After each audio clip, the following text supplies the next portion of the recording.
గేదెను మానభంగం చేశారని ఆరోపిస్తున్నారు ఈ రైతు. ఈ 4 కాళ్ళు కట్టేసింది, గేదెని ఎత్తుకు చేసి మానభంగం చేసి పడగొట్టి మానభంగం చేసి వెళ్ళిపోతుంది. గంజా కానీ మందు కానీ తాగిన వాళ్ళు పని చేశారండి.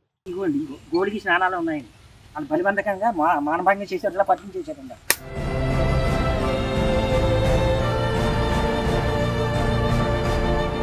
రాత్రిపూట పశువుల కొట్టెల్లో ఉన్న గేదె వద్దకు వచ్చి దాన్ని పడగొట్టి కదలకుండా కాళ్లను తాడుతో బంధించి బలవంతంగా లైంగిక దాడి చేశారని చెబుతున్నారు. గేదెపై గోరు ఘాట్లను సైతం చూపించారు.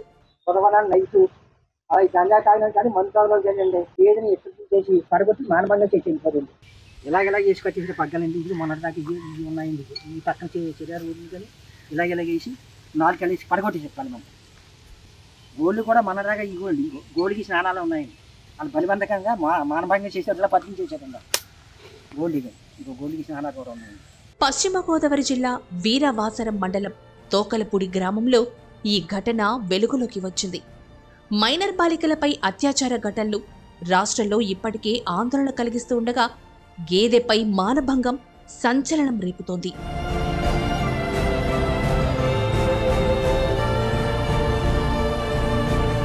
గంజాయి మత్తులో ఆ అఘాయిత్యానికి పాల్పడి ఉంటారని గేదె యజమాని రైతు పిల్లి సీతారామయ్య చెబుతున్నారు. వ్యవసాయ బావి సమీపంలో తాగి పడేసిన ఖాళీ మద్యం సీసాలను పోలీసులకు, మీడియాకు ఆయన చూపించారు. గంజాయి కానీ మందు కానీ తాగిన వాళ్ళు పని చేశారండి.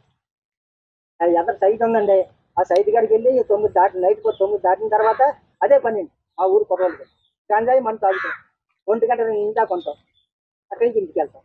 అమ్మ నాన్న ఇంటికాడ ఎవరు అడిగోలేదు, ఎక్కడికి వెళ్తాం పట్టుబడికెళ్ళి పని చేస్తాం. జూలై 3వ తేదీన రాత్రి ఈ ఘటన జరిగిందని సీతారామయ్య చెప్పారు. మరుసటి రోజు ఉదయం గేదెను మేతకు తీసుకెళ్లేందుకు ప్రయత్నించగా అది నడవలేకపోయిందని డాక్టర్ గారిని పిలుచుకురాగా ఆయన గేదెను పరిశీలించి అత్యాచారం చేశారని నిర్ధారించారని తెలిపారు.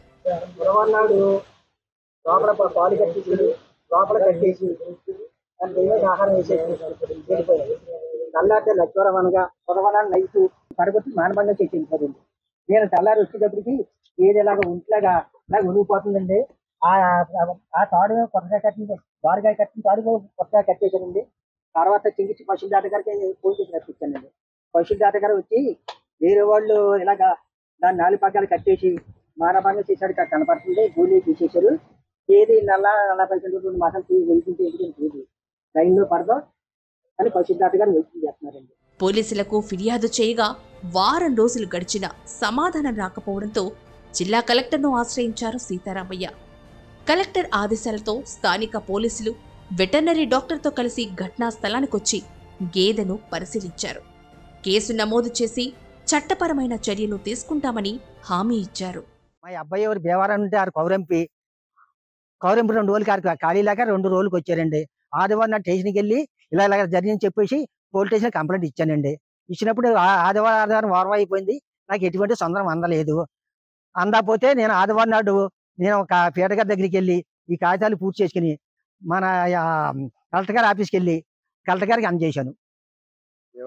కలెక్టర్ గారు అమ్మని వెళ్ళిపోయి నేను వచ్చి చూపిస్తాను, దాన్ని నేను పంపిస్తాను, పశువుల దాటగానికి ఈటీవీ నాది పంపిస్తాను, తర్వాత నేను ఏం చేయాలని చెప్తానని కలెక్టర్ గారు. మాకు తోకలపూడి గ్రామం నుండి పిల్లి సీతారామయ్య గారు అనే ఆయన రైతు వాళ్ళ యొక్క గేదెని తన కమతం దగ్గర పాకలో కట్టేసి ఉన్న గేదెని ఎవరో గుర్తు తెలియని వ్యక్తులు దాన్ని కట్టేసి కొట్టి హింసించారని, అన్యాచురల్ అఫెన్స్ చేశారని చెప్పేసి ఒక పిటిషన్ అందింది.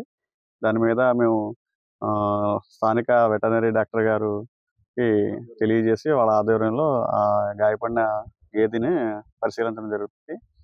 వచ్చిన వివరాలను బట్టి దానిపై ఎవరైనా అలా చేసిన వారిపై కఠిన చర్యలు తీసుకోవడానికి, చట్టపరమైన చర్యలు తీసుకోవడానికి మేము దర్యాప్తు చేసి నేరం చేశారు వాళ్ళని మీద కేసు నమోదు చేయడం జరుగుతుంది.